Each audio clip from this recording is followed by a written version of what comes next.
In 1492, Christopher Columbus, a sailor working for the Spanish monarchy of King Ferdinand and Queen Isabella, set out to find a new sea route to India for the spice trade. After a long and difficult journey across the Atlantic Ocean, he landed in North America. Mistakenly believing he had reached India, he called the native people Indians. Later, they came to be known as Red Indians, due to their distinct appearance as perceived by the Europeans. In the 17th century, 1600s, a group of people from England faced religious persecution under the rule of the King of England. To escape this, they boarded a ship called the Mayflower in 1620 and sailed to America. After surviving a tough journey, they established a colony at Plymouth and became known as the Pilgrim Fathers. As more European settlers arrived, conflicts with the indigenous people increased. The settlers seized land and livestock, forcing the Red Indians to move deeper into the interior. This marked the beginning of European colonization in North America, which significantly affected the lives and culture of the indigenous people. This was the beginning of American Revolution.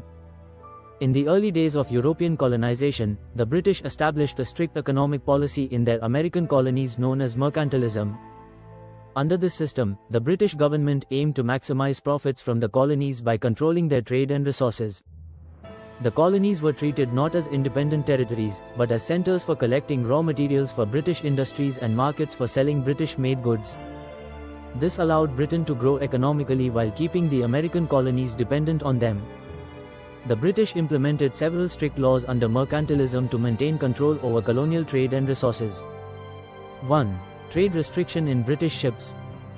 All goods imported to or exported from the American colonies had to be transported only in British ships or ships built within the colonies. This ensured that the profits from shipping remained within the British economy and prevented other nations from benefiting from colonial trade. 2. Limited export market. The colonies were allowed to export valuable products like sugar, wool, cotton, and tobacco only to England. This prevented the colonies from trading freely with other countries and limited their economic growth, making them dependent on British buyers. 3. The Stamp Act, 1765. The British government imposed a law that required a British stamp to be affixed to all legal documents, newspapers, pamphlets, and licenses in the colonies. This was essentially a direct tax on the colonies, as people had to pay to get the official stamp on their papers. This increased the financial burden on the colonists and caused resentment among them. 4. The Quartering Act, 1765. The colonies were forced to provide food, shelter, and supplies to British troops stationed in America. This placed a heavy burden on colonial families, as they were forced to house and feed soldiers even when they didn't want them there. Many colonists felt that this violated their basic rights and freedoms. 5. Import taxes, Townshend Act, 1767. The British government imposed taxes on tea, glass, paper, and other goods imported into the colonies. This increased the cost of everyday goods and made life more difficult for the colonists. The colonists protested, arguing that they were being taxed without representation in the British Parliament. Why did mercantilism cause problems? The British government benefited from these laws, but the American colonies suffered economically. The colonies couldn't develop their own industries because they were forced to rely on British goods. The taxes and trade restrictions made the colonists feel like they were being treated unfairly. These tensions eventually led to protests and resistance, setting the stage for the American Revolution. This growing frustration with British control and unfair treatment eventually united the American colonies in their fight for independence.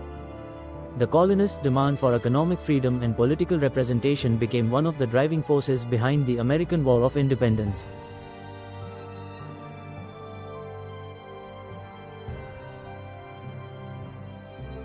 This is just the beginning of the incredible story of the American Revolution. Want to know how the colonies fought back against British control and claimed their independence? Don't miss the next part where we dive into the intense battles, bold strategies, and the final victory that changed history forever.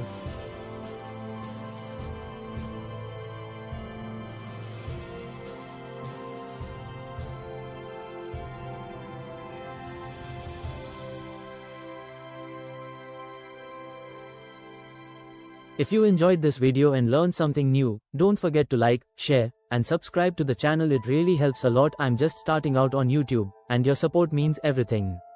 Hit the bell icon so you